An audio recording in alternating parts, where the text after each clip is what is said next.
அது மாத்திரம் இல்ல, ஜெபத்துல கூட தேவனுடைய வார்த்தை தான் என்ன செய்ய வேண்டும், நிறைந்திருக்க வேண்டும். நீங்க ஜெபிக்க போறீங்க, போய் முழங்கால் படி இட்டுட்டு முக்காடை போட்டுட்டு நடு முழங்கால் நின்றுட்டு ஓன்னு கத்தக்கூடாது. அங்க போய் நின்றுட்டு ஓன்னு கத்தக்கூடாது, வீச்சு கீச்சுன்னு கத்தக்கூடாது, அலறக்கூடாது, ஓன்னு அலறலாம் கூடாது. ஜெபத்துல போய் தேவனுடைய வார்த்தை எடுத்து தேவனுக்கு என்ன செய்ய வேண்டும், நினைப்பூட்ட வேண்டும். அதான் ஜெபம்.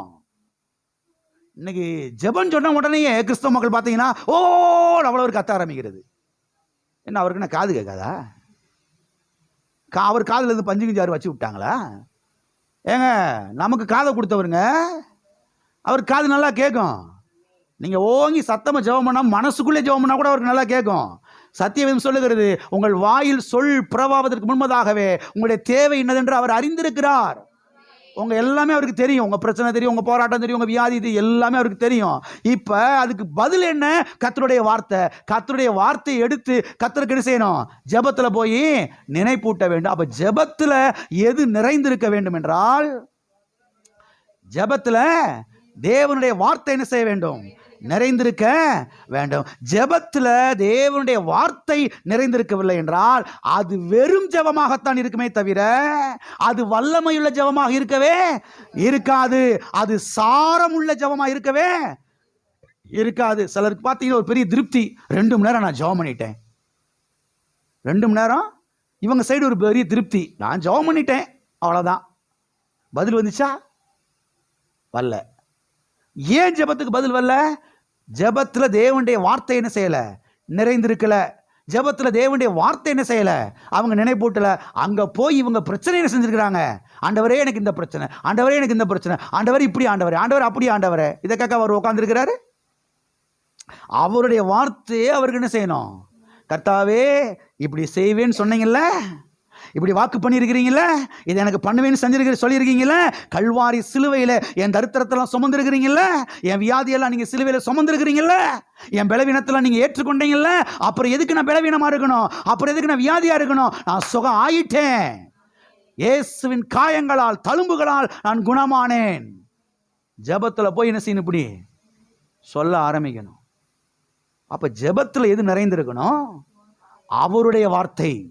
ஏதோ ஒரு மனுஷனுடைய வார்த்தை இல்லை, நம்முடைய வார்த்தை இல்லை, தேவனுடைய வார்த்தை என்ன செய்ய வேண்டும்? ஜெபத்தில் நிறைந்திருக்க வேண்டும். அப்பதான் அந்த ஜெபம் வல்லமையுள்ள ஜெபமாக, சாரமுள்ள ஜெபமாக அது என்ன செய்யும்? இருக்கும். எனவே ஒரு ஆவிக்குரிய மனுஷனுக்கு எது அப்பமாக இருக்கிறது என்று சொன்னால், தேவனுடைய வார்த்தை தான் ஒரு ஆவிக்குரிய மனுஷனுக்கு, ஆவி மனுஷனுக்கு அப்பமாக இருக்கிறது. எல்லார் கரங்களை வைத்து சொல்லுவோம், என்னுடைய ஆவி மனுஷனுக்கு தேவனுடைய வார்த்தை அப்பமாக இருக்கிறது. அவைகளினாலே நான் ஒவ்வொரு நாளும் பிழைக்கிறேன். என்ன செய்கிறேன்? ஒவ்வொரு நாளும் என்ன செய்கிறேன்? அவைகளினாலே நான் பிழைக்கிறேன். அவருடைய வாயிலிருந்து புறப்படுகிற ஒவ்வொரு வார்த்தையினாலும் என்ன செய்கிறேன்? நான் பிழைக்கிறேன். அப்ப கர்த்தருடைய வார்த்தை புதிதாய் பிறந்த குழந்தைகளுக்கு பாலாவும் இருக்குது, கொஞ்சம் வளர்ந்தவங்களுக்கு அப்பமாக என்ன செய்யுது? இருக்கிறது. இன்னும் கொஞ்சம் வளர்ந்தவங்களுக்கு அது அடுத்த வாரம் பார்க்க போகிறோம். இன்னும் கொஞ்சம் வளர்ந்தவங்களுக்கு அது ஸ்ட்ராங்கான உணவாக, அது திடகாத்திரமான உணவாக என்ன செய்கிறது? இருக்கிறது. ஆண்டவர் சொன்னார் ஊழியக்காரன் மூலமாக, காலத்தை பார்த்தால் போதகர்களாக இருக்க வேண்டிய உங்களுக்கு மறுபடியும் பாலை குடிக்க கொடுத்தேன்.